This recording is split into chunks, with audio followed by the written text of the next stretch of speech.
All right. The rule of two is back. We had to axe Jimmy. He was getting too powerful for us. No, Jimmy unfortunately is at work tonight. So you got Ben and myself back for another week of Andor chat and everything. There's some other Star Wars news we'll talk about as well, but obviously Andor is the new hotness. Ben, how are you doing this week? Are you doing okay? Things going all right in your side of the world? Sir, my world there's been an upheaval.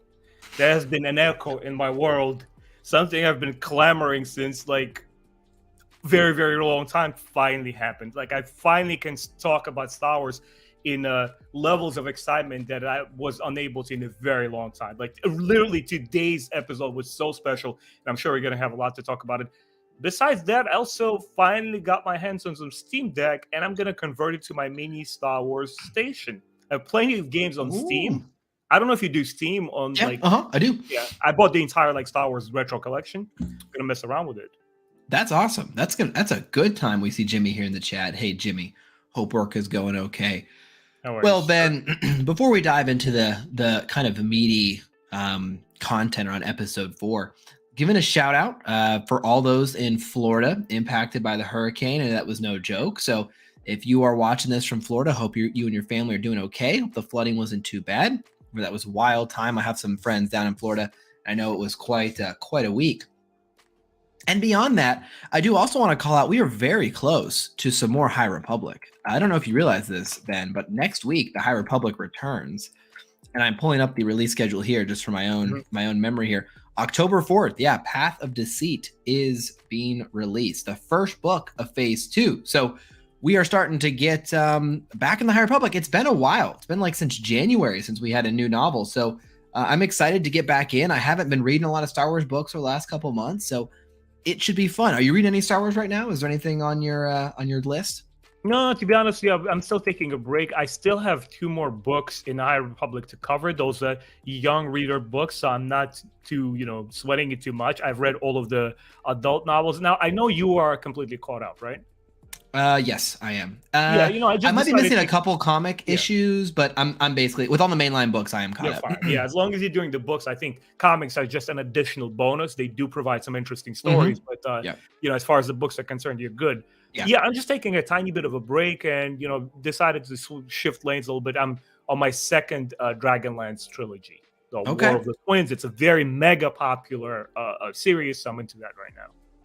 As I've told you guys now, let's see. I am reading the Wheel of Time series as well, and I am like 2 hours away from finishing the 5th book. What book am I on?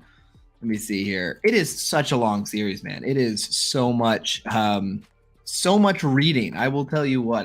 But it's fun. To your point, we talk about this a lot on the channel. It's nice to step outside of Star Wars every now and again and just kind of refresh your palate. Get something to kind of cleanse it and try something new.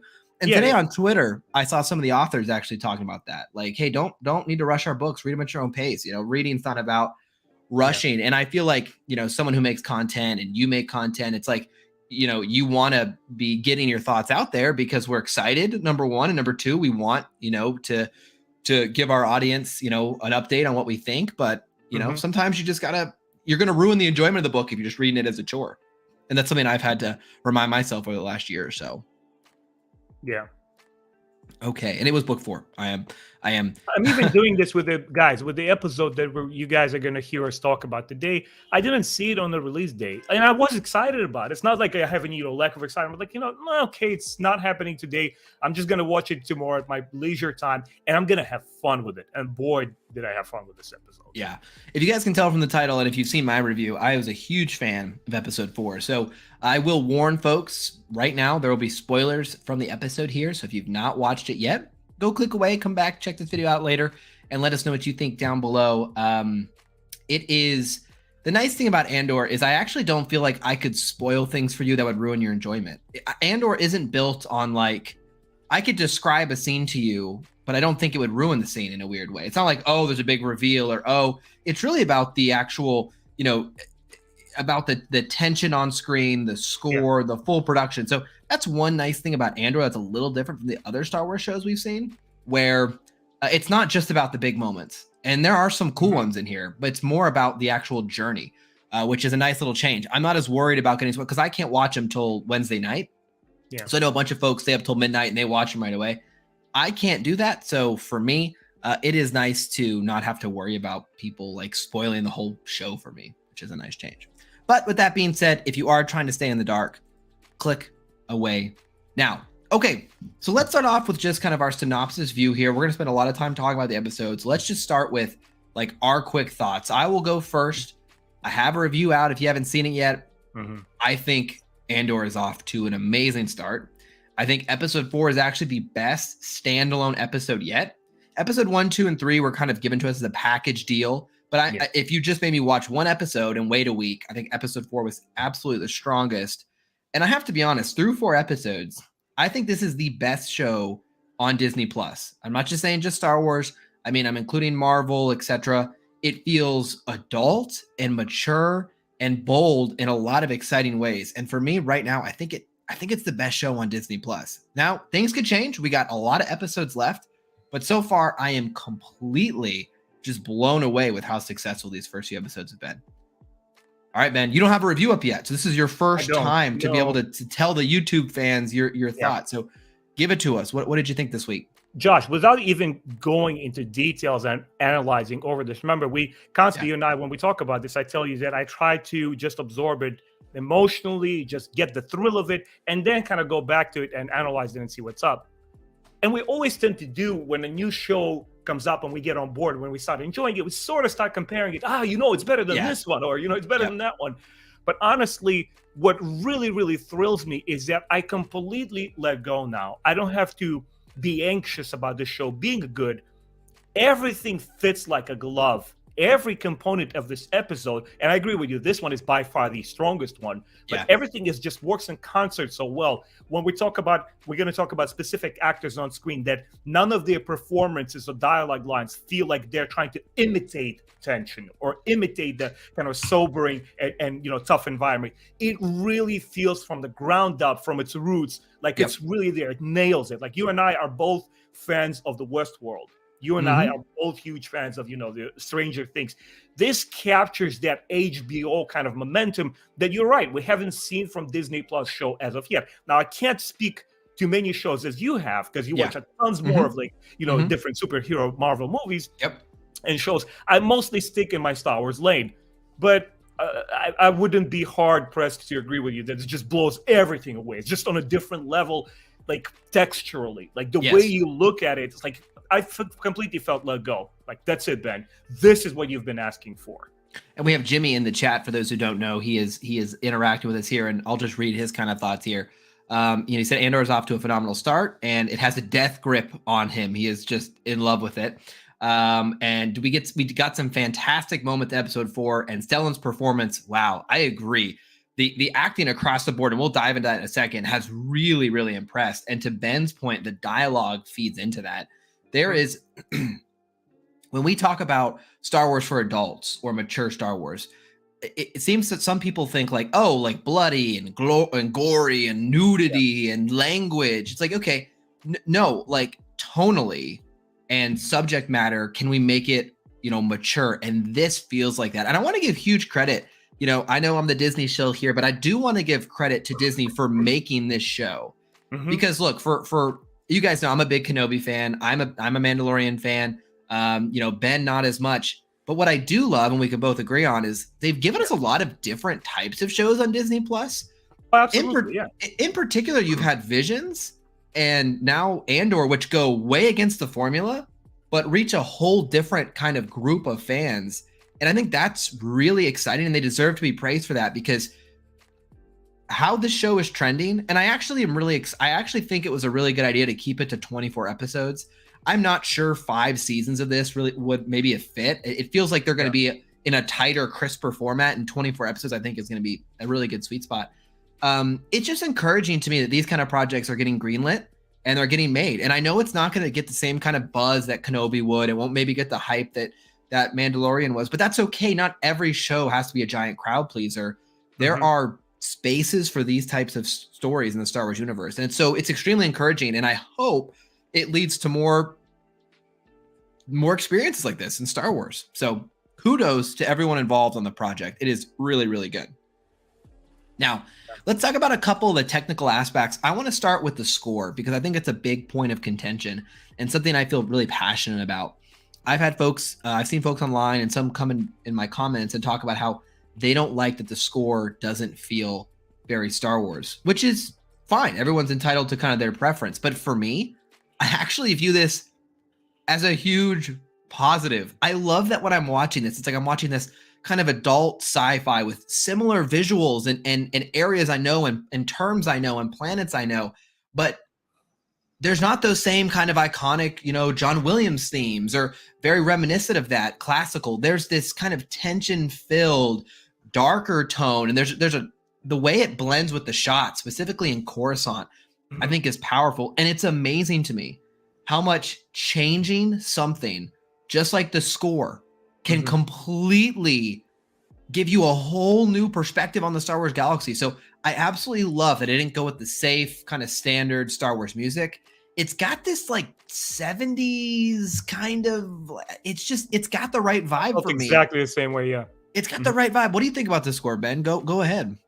You know what it is? I'm going to definitely go back and re-listen to all the tracks. Like, I don't immediately jump to like Spotify like you and Jimmy do. I usually let it simmer there. And like maybe after a month or so the show comes out, I usually get to go back and it's like, hey, let me submerge myself in that experience again, but not from visual standpoint, but, sonically. And what I really love about these themes, they are not as voluminous or sweeping or epic because the situations don't call for that. It's a different type of show. It's almost like this compact kind of like the mission starts over here, another rebel cell kind of like thing is spawning over there. It doesn't have that momentum yet. But what the score is really, really doing, it's leading you from scene to scene so effortlessly and driving it emotionally. Yeah. It's not a low-key score where it's like, oh, okay, it's kind of in the background. Sort of like the sequel to the Blade Runner, where it's like very subdued, very, down there, very depressing. Yep. This one, it almost musically takes you on a journey. It's almost like a classical piece of, classical music, chamber music. So I really like that. And of course, it works really well because visually it supports an absolutely phenomenally looking show. I mean, dude, when I looked at Coruscant there, you know what's funny, Josh? As I'm watching it, I'm constantly reminded of reading an excellent Star Wars Expanded Universe novel. Like the way that they describe Coruscant, the way that they describe average people or people in the, down below. This is what it feels like. And it just blows my mind. So to highlight a movie that this episode reminded me of, there's a movie that came out in 76 called All the President's Men. It's about the journalist who kind of broke the Watergate story. I saw it in history class in high school. The point is the kind of tension in that movie where it's like the reporters are worried about being found and there's the music. It reminds me very much of those types of movies, which is why I brought up the 70s. But beyond that, to take it a step further, there's also this strong World War II, wartime movie, especially when we're at the camp with kind of our rebels. And there's just there is no softness in the show in the ways that you might expect to be comforted in some other shows where they'll reassure you everything's going to be okay. I expect, like the Marvel humor, right? Like right. There's no light, and I will applaud. In general, Star Wars is good about not doing too much jokes and breaking the tension. So it's not necessarily a Star Wars problem, but there isn't necessarily even like there's just a grittiness to it that you haven't felt in some other shows. And I think too, look, we know the fate of Andor as a character, right? We've seen Rogue One. But when I watch all of the characters on screen, yes, outside of like Mon Mothma, right? Everyone I expect has a very short lifespan here. I expect any of these characters could die. And what I really liked in the first 3-episode arc, this character Tim, this boyfriend character who turns on Andor. A lot of shows would want to give him a redemption arc or would give him chance to kind of redeem himself from that mistake, whatever. This show just let him suffer the consequences of action and then be killed and have no chance to turn that narrative around. And that example in episode 1 kind of sets the stage. There's a scene in here with, and I'm jumping ahead a little bit, but to stick with the score, there's a scene with Mon Mothma, interacting with her husband. And not only do the visuals speak, and we'll dive into the visuals as well, but there's this kind of like broken marriage dynamic, and the score is doing just light work there to increase that tension, discomfort. It's like, wow, this feels like so fresh in a fantastic way. And I think feels like it should. And what shows like this do, I do believe they continue to enhance the Star Wars universe around them. You know, when you think of this story of Luke and his triumphant hero's tale, it's like, look at the people who are living under the Empire in this kind of crazy paranoid society they lived in and everything. It's so fun to see this. I really love it. So transitioning to the visuals, we talked about the score. I'll just transition over. Yeah. I'll get us kicked off here, Ben, with Coruscant. You're dead on. I love what they did with Coruscant. You're getting like this underbelly, not the underbelly like the neon lights and like the party. No, it's like communist housing almost, like this kind of concrete feeling. Yeah. And that goes to that World War II kind of feeling I have. And it's so fascinating how much more alive and how they've breathed fresh life into Coruscant, a planet that we've seen and spent a lot of time with. What did you think about, not just Coruscant, take it out. What about the visuals in this episode that worked for you? So first, I'm trying to, visually, even no matter how much you try to disconnect, it kind of registers with other things you've seen. Yes. And obviously the most obvious comparison is to Rogue One. Now, from what I remember, a lot of scenic shots of the Rogue One is that it is a very gritty looking film, but it felt a little bit more colorful, like in terms of palette. This one feels even more muted, which kind of surprises me. It's like nearly black and white. Well, not quite there, I'm pushing it, but it feels like even more. And once again, from artistic standpoint, like now I'm looking and nitpicking, look at the details. Everything feels like a glove. Everything feels like people sat down at the round table. And if you could have accused Disney Plus of not planning things through precisely, like I know even you, a huge fan of the Kenobi show, still had moments of issues there. Sure.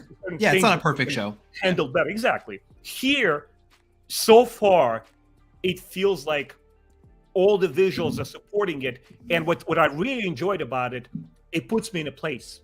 From the way that people talk, we'll get to writing, to the acting and everything, but from the way that people talk to the way that the things look, that not necessarily you have to have in the background, like when they're in the mountainous area, in the wilderness, you don't necessarily have to have like a kind of CGI prop to remind you that it's an alien space. Just an environment, just a place, almost something you would see in a Star Wars fan film. It really brings you down, and it really makes you start paying attention to what's happening here, what is happening emotionally in the scene, what is happening intellectually. And I really enjoy that. Yeah, well said. Oh man, again, I know we're gonna gush about this film quite a bit, or this episode, excuse me, quite a bit, but I have to be honest with how I'm feeling right now. And over here on the side, I'm kind of pulling up the cast list and kind of walking through some of the characters to think about what worked so well. So transitioning over to the cast, there was actually a lot of new folks in this episode. I'll start with some of the returning folks. What I like about Diego Luna is there's a lot of times where he's not saying or doing a lot, but you still feel his character, right? And I still enjoy that in this episode. I enjoy a couple things. Number one, there's a lot of characters that like work and function outside of him being on screen. I do think it's kind of refreshing to like, well, every other character is lifeless and empty outside of this Andor character. When he's there, everyone else is good, but when he's not there, it's boring. I actually have enjoyed a lot of these side characters being introduced. And so I think his performance continues to be subtle and well done. I really, really like Luthen. Subtle is a good way of describing Diego Luna. Very subtle, very like detailed performance. What I like about it too is it fits with the character. He's not some like leader of the rebellion. That's not his character. It'd be weird if he was like galvanizing the troops. He's a way more like he's reluctant. He's not immediately with the cause, an opportunist, but not like Han in his own unique, selfish way. Exactly. Yeah. Totally agree with that. And Luthen, I think is, oh man, I really like this character, Luthen. And there's this really great scene where, we're exposed to the fact that he's working with these different factions. He kind of leaves and heads to Coruscant, and he has this changing scene, right? Where he goes into this, compartment of his ship, has this like very elegant wardrobe, and and wig, and he's putting his rings on, and he's in the ship by himself, and you see him starting to kind of like go through the motions of like, here I am, I'm this, socialite, and I just really liked even those subtle moments where he's not interacting with other characters. It's just showing him kind of going through his process. He is absolutely a scene stealer as well. And what was one thing I'll call out, there's a lot of characters from the first 2 episodes that don't appear here. No Bix, no of a lot of those characters we've left behind. We don't flash back to, we move forward. Mon Mothma makes her appearance this episode, and it's just fantastic casting. I mean, not only to look the part, but to have the right kind of presence of an Imperial senator. She is going to be a major player throughout the rest of the show. And so, but if I look at the 3 leads, you have, well, I guess I should say 4. There's Andor, Luthen, Mon Mothma as like our 3 kind of main protagonists. Right. And then our antagonists, one of them we're introduced to is it Deidre? Is that how they pronounce it? Deidre Miro, I believe, is this new Imperial, I guess, I don't even know what her rank is, but she's recently been promoted. She's been recently promoted from enforcement and is trying to kind of carve out her own kind of segment of control here in the Empire. What else sticks out to you, Ben? Side characters, list out what was working for you in this episode. A couple of names I want to bring up from the shorter list. What I really enjoyed is this guy keeps impressing me. The Kyle Soller as Cyril Karn, really enjoying it. I'm really looking forward to where the journey is going to take him, whether he's going to flip or not. He's really interesting to me so far. I really enjoyed Faye Marseille as Vale Sarthar. There's a group of this kind of like rebels, and she's trying to be in control. Once again, what a convincing performance, and to show strength of character, not trying to be a bro, not trying to be like, look at my muscles. Strength of character, and that leading kind of like a commanding tone that she says, this is what we're doing, this is what we're focusing on. But the actor that we've seen before, and you kind of, one more, Ben Bailey Smith, awesome ISB agent, the Lieutenant Supervisor Blevin, the one that has a little confrontation with the woman and kind of like bickering, hey, don't, step over and just work on your career. This is not going to bode well for you. Yeah, look out for, don't make too many enemies. Like, no one's going to have your back. Yeah. Don't choke on your aspirations kind of thing. Such good. But the one that just stole the freaking show, to me, this is Peter Cushing level of acting, like in modern Star Wars. Anton Lesser as the ISB Major Partagaz. Dude, like I'm looking at his performance. You know what really makes this show feel special? Once again, a lot of shows that are trying to recreate it and go for that dark feel, intellectually they're trying to take it there, and I get it, but something just doesn't work. Something always feels offbeat, and the entire scene feels like on the surface level. It never goes skin deep. Here, the way that he talks to them, the kind of things that he's mentioning off planet, this is what the Empire, how it's keeping tabs on all of its affairs, how all of the inner politicking is happening inside of it, plus the performance. Yeah. I was in heaven, man. To me, this episode solidified the best Star Wars experience I had since the original trilogy. It's better than The Last Jedi from the writing perspective. It's better than the prequel trilogy. It's better than the sequel trilogy. I really feel that finally Star Wars starts feeling like very well-aged wine. Yeah. His monologue about well, I don't know if it was a monologue, but his little rant about how, do you know what we do here? We're the medical wing. Like, we treat, I thought that was just a really, it was a really cool little perspective he had. He feels super Empire. Like, he feels like someone who belongs to Empire. He feels in the same vein as like the Tarkin and character we've seen before, right? He lines up with that perfectly. Very different. He's sort of like, his bundle is so much different characteristic. Yes. There's an element of an opportunist. There's an element of a real commanding officer who comes from experience, and he commands authority. There is a sly and shrewd politician who knows how to manage and control his subordinates. There's so much content going on there. I'm like, man, forget the blaster bolts and laser fires and all that stuff. Give me more of this for a minute, Yeah.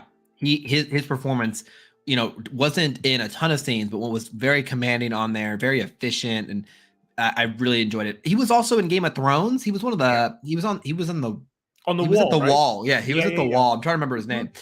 but he was one of the Meisters at the wall. So very fun there. Let's call out too. I had this comment left up. I will call out who we affectionately call on this stream Serial. That's our nickname for him is Serial. I don't know why we started that, but Serial, we have Serial Karn over here. I really like how in this episode did he even have a line of dialogue? I'm serious. Did he have like a line of dialogue? I can't remember if he said a word. No, because he gets dressed down. The Imperial officers come in. They're like, "You idiots, get the heck out of here." He gets sent home to Mama, where he goes to this airport kind of terminal, which was really cool. He's going through like the concrete, dark underbelly of Coruscant. Goes under to, and again, it reminds me about like communist housing almost. Yeah. Goes to his, goes home, and his mom just like slaps him in the face, just like smacks him right there. But looks completely like disillusioned, if that makes sense. Looks like he's completely like his whole worldview looks like it's been rattled by the events. Yeah. And I think that this is an exciting character that they can now take in a lot of very interesting places. And I do wonder what they're going to do. It seems like he's going to have some sort of maybe turn to the rebellion or maybe at least become more sympathetic character. Yeah. But I think his performance has been strong as well. So I will highlight. I'm telling you. Good. Yeah, I love this actor. Once again, he's also in his own unique way. He shows that very interesting vulnerability and you can't quite deduce where it stems from, whether it's him questioning the ways of the Empire or whether it's him questioning his own morals and saying like, what the hell am I doing here? Is this all for the right cause, or am I, working for the wrong side here? And because he can't quite figure it out, but the show keeps piling on all of that stuff, it keeps the intrigue. It keeps you interested. What's going to happen next?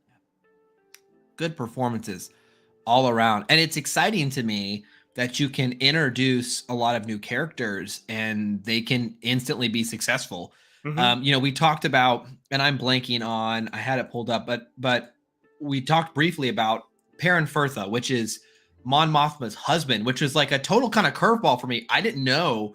I'd be lying if I said I was a Mon Mothma historian. I didn't know she had this kind of husband character involved. And they bring this in this really bold kind of direction where you have this marriage where it seems like her husband is actively hanging out with and supporting enemies of her in the Senate. Almost like this weird kind of abusive dynamic where, she is the senator whose husband is like openly fraternizing with the enemy. And it's just like, whoa, that really threw me for a curveball. It's a D-bag, like a complete D-bag. It was this real toxic kind of feeling in a good way. Like a show should make you feel that at sometimes. Yeah. And so I think his performance was really good and an unexpected thing. I did not expect we'd see these kind of dynamics on the show. And so again, another extension of what those minor characters, those side characters are enhancing this product. He gave me a feeling like it's love lost a long time ago. And now it's it's sort of kind of Anakin Padme kind of dynamic where he starts questioning her political views in episode 3. But here, these are a lot more, it's an older couple. They're much more seasoned politicians. They know how the Empire ticks from inside out because they're senators. And he's just like, he's brushing her off. He's like, well, what do you know? Obviously, he probably does know about her second, life, of what she's doing on the side. But once again, it's just such an interesting stick. Or actually, my second guess was that he's not entirely against her, but it's also sort of their way of bickering one another to kind of find their own moral centers and see like what are we doing here in the Senate? Because to remind the audience, even when Leia was captured on Tantive 4 in episode 4 in the original film, she's also part of this empire. Don't forget that she's part of the Senate. And so is he. So the question here is he completely sold his heart to the Black Emperor and he's willing to do his every bidding? Or he's the sort of guy who's like just plays coy and tosses all these nasty things on Mon Mothma by trying to figure out where he stands? Yeah, and maybe the system works for him, and he's like, hey, we're doing successful in it. Why rock the boat, right? Yeah, there's this very interesting dynamic there at play. I will also call out, and again, I'm sorry, I'm looking over here at my list of notes. Vel, right? This character who's leading this group of, well, they're running a heist. Is what we know about them so far, and we only get hints of this group dynamic where it seems like they're very Verada Setu. Oh no, that's the name of the actress, and she is. I'm trying to find out. I think it's Vel. I think her character's like just VL. No, that's her name. I'm trying to figure out her faction, the planet old Daldani, I guess. Yes, that's right. Yes, and I'm excited for this meteor show we're gonna see here that they alluded to. It sounds like that could be really cool visual kind of storytelling here. Regardless, let me get this image up here. Yeah, so we're introduced to this group who, and this is what I love about this. This is what I love, and I probably overused the term in my review, but there's this tension, this paranoia, even among this like group. It's like, who you introducing here at the last moment? Everyone's on edge. No one's trusting each other, right? There's this real kind of, again, discomfort in the show. There's no like warm fuzzies like, hey, we're just this ragtag group. Come join the cause. They're extremely skeptical of Diego Luna. Mm-hmm. There's no nice pleasantries exchange. It's like, you're here to do this job. We're risking our lives. Who's this guy? This whole, it's throughout the show. It's just breathing in every scene. And I'm excited to see where this goes. And again, I fear for a lot of the lives of this new crew here as they try to steal the payload of, the checks for the Empire. This part of the episode to me felt a lot like Steve Perry's The Met Star duology, which I've rated on my channel. And since the days I've read it as some of the best fiction I've ever read in or outside Star Wars. It's just phenomenal writing. And there's a very similar kind of scenes where you see just these regular people deciding to do something with their lives. And once again, you're treated to a very realistic, convincing way of how these professionally trained people would react. Like, who's a schmuck? Why is this guy here? Why should I entrust my life to him? Because it's not all noble cause, for the Republic. It's now we're kind of moving away. Right. If I may diss my prequels just a tiny bit, when we go to the Battle of Geonosis, it's very, very kiddish. It's almost like toy soldiers on screen. Like, for the Republic. You know what I'm trying to say? It's very simplistic. Yes. Here, there's this added bonus of like, oh man, these. Now you have different perspective. Now you don't have cast thrown on the screen and the lead character trying to convey what the plot is. Now you have different narratives here. Now these people are like, hey, I only have this time during my shift, right? One of the spies comes from the Imperial camp. Another guy is, I think he will convert. I think he will flip later on. I kind of sense in him that there's a goodness in his heart. And all of them have something to say, something meaningful, something that adds texture to the show, something that builds the world. Yep. And I like too, to your point about there is not just one, like, we're all part of the rebellion. Like Andor kind of goes through on the ship with Luthen. He's like, this side, who are, there's no clear good versus evil here. There's a bunch of factions trying to do things differently, and there's just overarching empire. So that was exciting as well. We're deep in here, and I feel remiss to not note that there was a fantastic scene where Mon Mothma is going to purchase a birthday present for her husband from Luthen, and it seems Luthen is like a fine art artifact collector that he deals in luxury items. And let's talk about the scene, and then we'll talk about all just the huge kind of fun little Easter eggs going on in the background. So you have this really cool dynamic where, as the ship's approaching, you have Luthen and his kind of assistant being like, okay, do we recognize the driver? It's a new driver. What do we need to be scheduled? Yeah, she's definitely in on it. Yeah. Right. And so they put on this performance, and they're like, oh, welcome. And so they're trying to kind of divide them because they're worried this driver is spying on Mon Mothma. And so he's trying to isolate her and have this, shortened dialogue. So I thought that whole scene was just really, really good. So ignoring all the fun little details scattered throughout, there was really, really good tension in that moment. And again, the beautiful visuals of Coruscant and the design of everything was really, really well done. But inside the episode, and I am going to steal, I'm going to give credit here. This user on Twitter, Nathan Messer, he kind of put together a little little thread of the various Easter eggs he noticed, and we can use this as kind of a starting point. Everyone probably noticed there was just some Mandalorian armor just chilling, just right in the background. We had some Beskar, it looks like, on display, which was kind of fun. Would make sense too, right? So that was an easy one. That was an obvious one. This was kind of a cool one. There's this, you could tell this is kind of a reference, an homage to the Calicori here from, this was how it looked kind of in Rebels. And then we have this more live action. It's exact same kind of one of my best favorite episodes in that show, man. That is a good episode. Powerful, yeah. Very good episode. And so we have that kind of at play here. Of course, we take a little step further. This was a kind of fun one.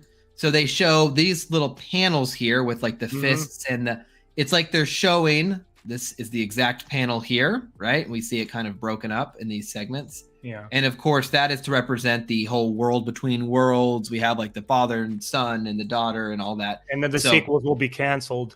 I haven't seen those theories yet, but very, very fun. So that was very cool. And this was the big one. This got people really excited. There's just Star Killer's armor just chilling in the background there. Yeah. Does that mean Star Killer exists? I don't think so. I think this is just a fun little homage. And it's great armor. Like, this is really cool looking. When they did this, it was very, very cool design. Yeah. So I think it's very cool to bring this back. They add kind of this ornamental headdress piece to it a little bit, I think, to maybe make it blend in a little bit more to the uninitiated. But a very, very cool little detail there as well. And I do want to point something out. I should have brought this up earlier. And I'm curious, Ben, how you felt about this, because we're on the ship and Luthen and Andor are kind of having this tension of, why should I help you? Why should I trust you? He's like, here's some down payment. And he gives him this blue kyber crystal. And he's like, it was in celebration of overthrowing or repelling the Rakatan invaders. And I was like, wait a second. Like, is that like from the Dawn of the Jedi and like from KOTOR? I am not an expert in this area, but I was like, that seems like a huge drop. And I know Jimmy made a video on the channel. He was super excited about that little drop. Did you notice that, Ben, when he said it? Were you like, did I notice that? Did I notice that? Again, it's such an added bonus that, yes, indeed, it's an Easter egg, but how it's woven into the plot to remind this young individual what we fought and bled for, the infinite Rakatan Empire. I made several lore videos on this. Basically, it's got ancient, empire that swept across the entire galaxy, even before the Sith Wars. Just giant portion of Star Wars lore. We've seen it in the Knights of the Old Republic. I'm not sure we've seen it prior to that, because when Tales of the Jedi comics launched, which was years before the game, that part of the lore wasn't quite developed yet. That started with the KOTOR video games. But once they bring it in, Josh, once you start checking out those games, and guys, we have a gentleman here who hasn't tried either KOTOR 1 or 2. He's waiting for the remake, which is going to happen only 10 years. Yeah, I was like, now I might not need to. Yeah, it might be too long. Yeah, but you get the visual accompanying material. You get to see what the Empire looks like. Yeah. You get to see artwork. You get to see the actual alien creatures. And once again, once you bring it into focus, that, hey, it's not just a side piece laying over here on the side in the show. He's giving it as a symbol. This is what we fought for. So much thought and meaning went into it. I was like, oh my God. Like, I can't express how great that felt. It is a really cool, it's cool to just, there's a magnitude, I think, of the reveal there. Like that has repercussions and maybe opens the door to hear those stories, right? Maybe in animated form or other on Disney Plus one day. That's exciting. But beyond that, what I really liked about all of the little Easter eggs we talked about, right? This is a great one for fans. We have all those cool, Star Killer and those are frosting on our cake. The cake is delicious already, right? These are the sprinkles. Yeah. If you took all of those Easter eggs out, it's still a phenomenal episode. And that, I think, is really exciting. Where the show is great on its own. The show is well written, has great feel, has great characters, has great tension, and is had me fully on the edge of my seat invested. And then you just toss in like awesome, fun Easter eggs, right? Cool little visual nods for the deep fans, right? Casual fans will have no idea what the Rakatan Empire is, right? They'll have and that doesn't matter. It doesn't ruin the show. It hints to a history, an ancient history. that these only people makes you more curious. Exactly. And so I think it's such a testament that these Easter eggs are great for fans like us, but they don't make the show. It's not like, the show is really kind of it's boring, and it's all right. But like, there's just this really cool scene where they talk about, Darth Bane, and that kind of boosts it. No, this show stands on its own, and these are just really awesome little Easter eggs for the fans. So that is, I think, a huge, huge bonus that we've gotten in this episode. And it was kind of cool as well because, the first 2 episodes, there was very little. I mean, there were references to other Star Wars, but it was very much self-contained. And so people were like, oh, is this going to be more, is this really going to interact with the bigger Star Wars universe? Is this going to be anything fun in there? This episode gave you a lot of that. It gave you a lot of flavors of that, which I thought was really cool. Yeah, I was once again hearkening back to my experience with Rogue One, which, again, to reiterate, guys, it's just not a perfect movie. I happen to enjoy it, but I felt that the only one area where it lacked, which is unfortunately very important, is the actual story.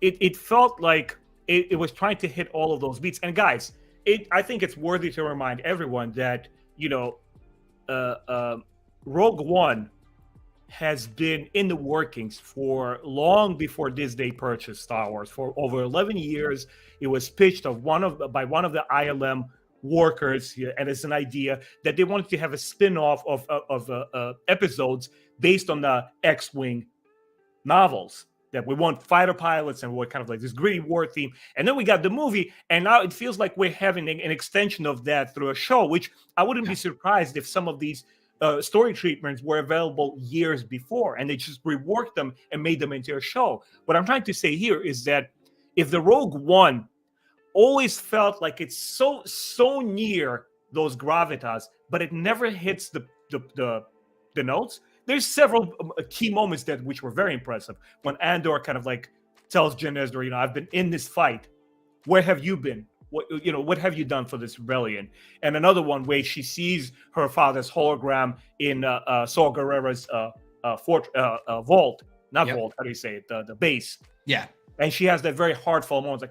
And then when her father dies, daddy, a couple of interesting moments there. But this entire show, they were able to slow down and figure out what makes a great story. Because, I've been repeating it over and over again like a broken record.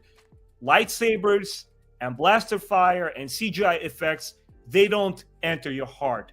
They don't make you stay with the show, with the franchise for 20, 30 years. What does is great character, is memorable sacrifices, is somebody you can root for. Yeah. And I like Rogue One quite a bit as well, to chat. I'm a big fan. I know Ben likes it, but a little less than me. Yeah, I still enjoy it a ton. It could have been ideal. I just saw a comment on Twitter I'm kicking myself because I was going to say this earlier, but I didn't because we just got distracted. But I was going to say that this show reminds me a lot of Chernobyl, which if you haven't watched on HBO, it's a fantastic. The first 2 episodes. It's really good. And look what Pablo Hidalgo just tweeted 20 minutes ago. I'm kicking myself. I should have said this earlier. Yeah. He says, if you're digging Andor, allow me to suggest Chernobyl from many of the same production team. And that makes so much sense because Chernobyl is probably one of the best historical miniseries I've seen. It's very uncomfortable, very powerful, very emotional, in really effective at the story he's trying to tell. And it's like, I see those same kind of notes here. I've seen those same kind of visuals. So that's really cool to see that those people are engaged here because it's coming across. Yeah. And, I got to say, like, what I love about these conversations is, we're spending so much time talking about the layers of the episode and the interesting character dynamics and what they're showing and how it's reminiscent of other historical. And it's just such a different way that we've talked about Star Wars as of recently, right? And you and I kind of disagree on this, Ben, but that's okay. Like, I tend to think of Star Wars as its own kind of area of pop culture, its own kind of genre in a way. It's a product. I look at Star Wars movies and shows maybe different than I would look at like a generic IP, right? Like if something generic comes out and it's like, I might either grade Star Wars differently or enjoy it differently just because I love those characters. I love that world. And I know that. And so I love Kenobi. I think it's a great time. I don't think it's perfect. I think it has a couple of moments, especially for a prequel fan like me, that were just really, really awesome to see. And it was just so much fun to see the actors return. And there was just this real excitement about it in the air for me. Yeah. That being said, Andor is just a fantastically well done, well produced show. And I think it deserves to be recognized that they took these minor characters, they took this small niche part of the galaxy to the casual fans, and they created something really special here. So I hope that encourages Disney and all the creative team at Lucasfilm to be willing to take on more of these shows. Thank you for giving us these ones. Thank you for giving us Visions. We'd love more of it. And I think Tales of the Jedi later this month in late October is going to give us another little experience there. So as much as, I do, we can be critical of Disney. They deserve credit in this regard. I said at the beginning of the stream, and absolutely, just talking about it now, it's just really fun that we have this. And what's cool about it is for fans like Ben, who might not get as much enjoyment out of The Mandalorian or Kenobi, it's nice that Ben now has a show that's like, oh, heck yeah, like this is the kind of Star Wars I want to see. And there's something for him. And then there's still something for other fans who are like, no, I want my fun, adventure around the galaxy with Mando and Grogu, and that's exciting to me, and this show's boring. Well, that's cool because you have both. And I think that's just really, really exciting. So we'd be remiss to not call that out. Yeah, and just a very quick note on Kenobi. I don't have any illusions of you kind of like maybe not seeing what I'm seeing. It's just I think you perfectly know what the show is, and there's certain things that you were looking for in it, and that's why you like it. Trust me, like I totally understand why people enjoy something that I don't. Completely. That's all good game for me. As we kind of come down on Andor, something sticks out to me. So last weekend, I went and saw Avatar again in IMAX. I went and saw it in the IMAX 3D, and I was wondering if that movie would hold up. I was wondering, like, I hadn't seen it in a long time, and I was like, well, was it just because like it was the visuals were so good for the time that maybe I hold it in higher regard? And so I went back and revisited it, and I was actually pleasantly surprised how well I think Avatar holds up.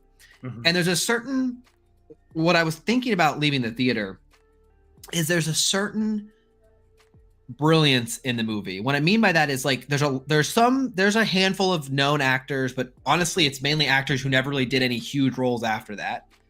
Sigourney Weaver is probably the biggest name in the movie, right? Yeah. Who is it's not like and this is more of the back half of her career. Not that she's not great. It's just she's not like a prime movie star at this point. The casting is dead on. The visuals are so gripping, and the world is crafted in such a way that you feel in Pandora, and it just works so well at making you feel like I'm in this place, I'm part of these events. It just has this fantastic immersion to it. And I think that's why it's so successful. And I even had a hard time putting like, if someone asked me why is Avatar so good, it's like, you kind of just have to see it and experience the score and the visuals and this beautiful world they crafted and bring you into. And Andor is vastly different. It's much more grounded and lower budget as far as visuals are concerned, has a totally different tone. But I think it excels at that same thing, pulling me in, making me feel engrossed in the world, making me feel like I'm there and like I'm part of what's going on. And I think that is one of the most powerful things you can do when telling a story or making a movie. And I think that's why these projects are so successful. And so just kind of an interesting thing I noticed, again, watching a totally different property, watching a totally different, they're both sci-fi, but a whole different vibe to them.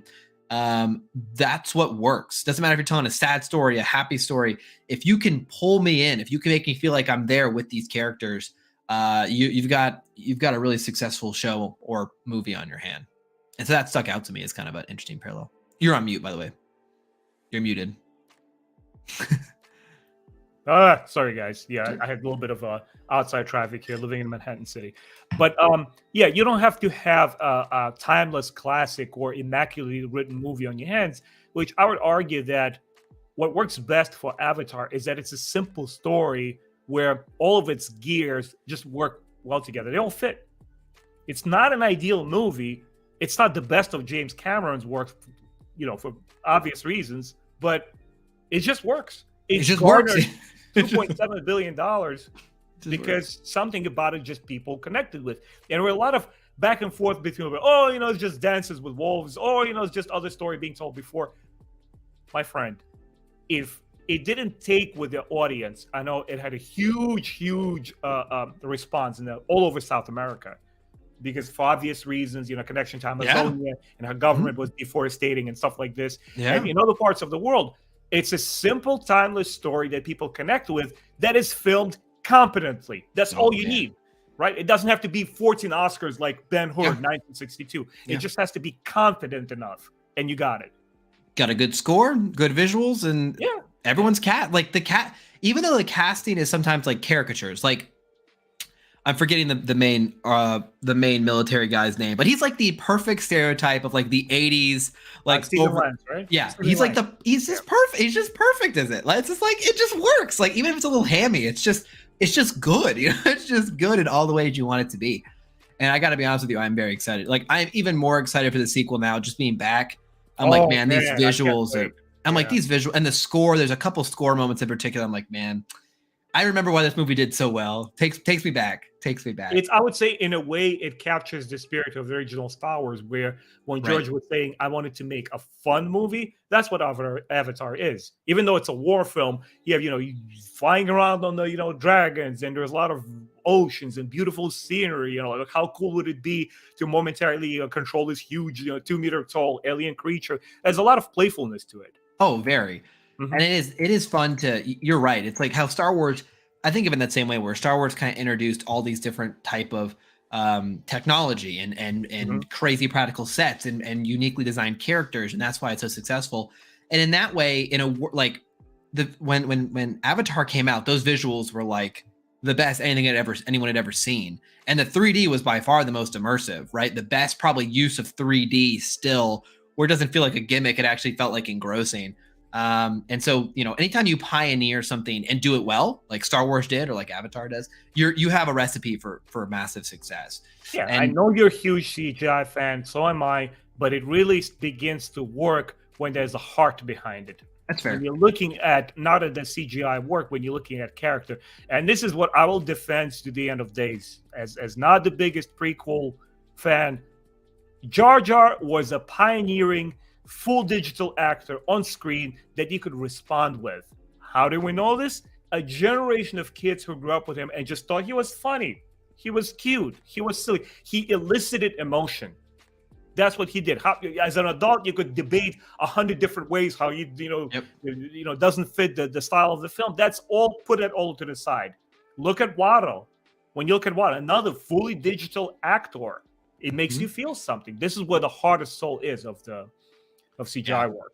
And George was a pioneer in those movies as well. CGI is where it is today, partially because George was so committed to making it work. So we have okay. Well, let's ban chat here. We got I like Jar Jar. Let's just mods. Can we get on this? No, I'm kidding. Jar Jar has his charm for sure. And you know what? At the end of the day, as a prequel fan, we love Jar Jar in this house. I love the Jar Jar. Like he was the least of my problems. Like, what are you guys like scrutinizing? He's funny. He's like silly. He definitely is. I think he's so hyped. It's almost more like a meme at this point to like hate Jar Jar. It's more of like, it's more of like negative connotation. Exactly. It's like let's just kind of over the top. But back to Andor, guys. I'm extremely excited for what we've seen so far. Credit to Disney. Credit to the whole creative team. And before we leave, I will talk about some upcoming Star Wars, right? And it's going to be the High Republic. Speaking of different types of Star Wars, we are returning to the world of the High Republic, which it has been a while since I've been in. And it's exciting that we're kind of going to a whole different era this time. So let's go ahead and get the Path of Deceit up here. October 4th, next Tuesday.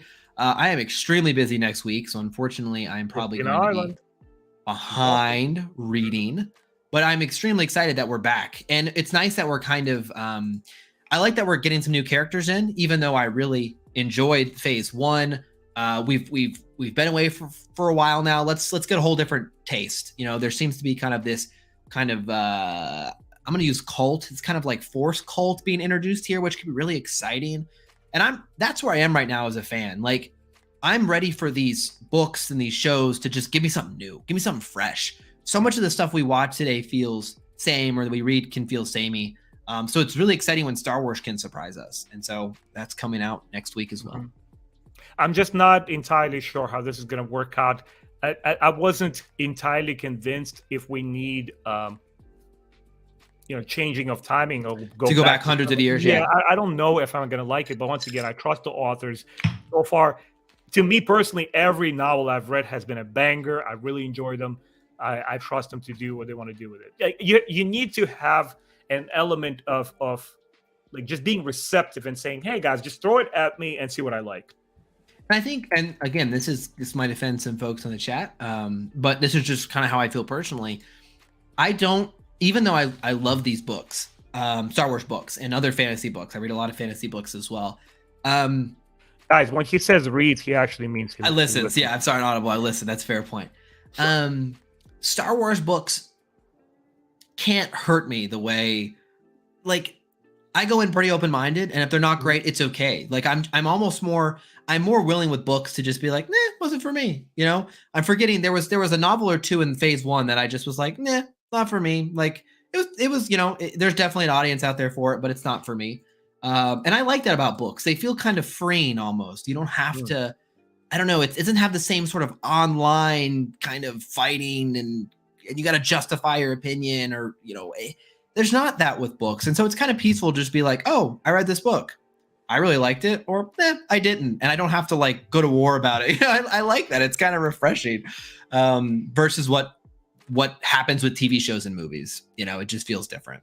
And so that's just for me personally, though. I know there's a lot of hardcore book fans out there. So yeah, definitely. I interact a lot with them. People get just as heated, just as passionate about the books. Luckily, not me. But more importantly than anything, in October, Tales of the Jedi's here, and I am ridiculously excited for the show. I mean, I think I've watched the trailer like 10 times. I just love what they're doing. I just love how good it looks. I mean, the quality of animation looks just phenomenal. Mm-hmm. I love that we're getting Dooku. I love that it feels like just like a 6-episode passion project. They're just like, hey, we want to tell these stories and we're going to do it. And it's going to look gorgeous. And eat up. And I'm just like, thank you. This is such a cool little just a little gift. Like, hey, here you go. Enjoy some really cool Star Wars. Thank you, Disney. I think they could, for me personally, reconcile by basically stealing a logo from a previous Star Wars project that has nothing to do with. You can reconcile it by tapping into Legends comics that take place during this time.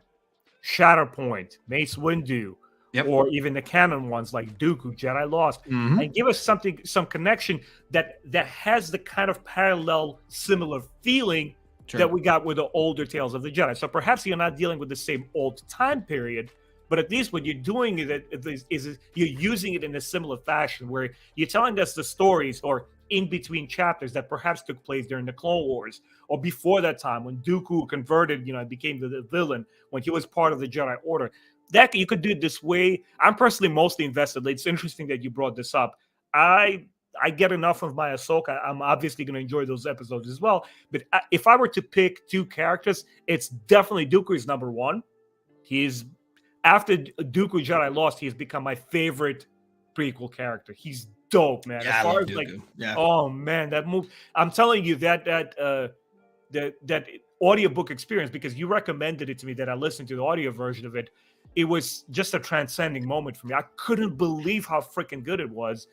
So I'm interested in his journey, and I'm also interested in Mace Windu, if perhaps, because, guys, for those of you who are interested in Legends, right, Shatterpoint has been part of that essential reissues. Can we get a little bit of that? Because, oh, man, the whole Kefar culture, when he goes back to his home planet, the whole thing with his apprentice is just phenomenal stuff. I think fans are going to enjoy it. We are getting, by the way, our next wave of those releases in November. Revan, Deceived, and the Back to War. So, fun little call out there, too.